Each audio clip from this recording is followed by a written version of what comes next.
Yeah, this athlete reached out, posted up on Slowtwitch, and said he was really stuck. He's competitive in his area, and a lot of his competitors have kind of pulled away from him in the swim, and he just doesn't know what to do. So I emailed a little bit with him, and he's training about 10 hours a week on the bike, 4 on the run, about 10,000 a week in the swim. So that's probably 3-4 hours there.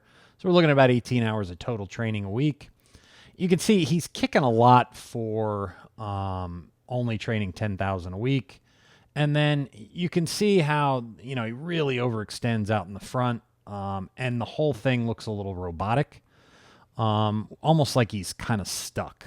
And, the one thing that I started to notice was you can see on his, there's a little bit of misalignment kind of down the midsection, like towards his lower back. And then you can see that left hip, or excuse me, the right hip just popping up right after the pull. His head kind of goes down a little bit. There's a bigger kick. There's some instability. So, some of this, I see this a lot when athletes kind of are overtraining for a while consistently, and they get really, really tight, particularly their hip flexors, whole kind of hip area from all the biking and running. And then it becomes very difficult for them to relax, have this fluid stroke. So one of the things that he might want to try would be the sidearm and balance drill. Just get used to just balancing in the water and being very, very relaxed. So you can use a pair of fins and just lengthen out, get the core to engage.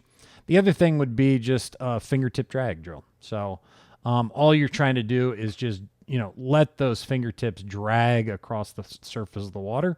And then you drive everything straight forward. Again, really focused on having that core engaging and making this very fluid movement, but don't overextend kind of on that reach.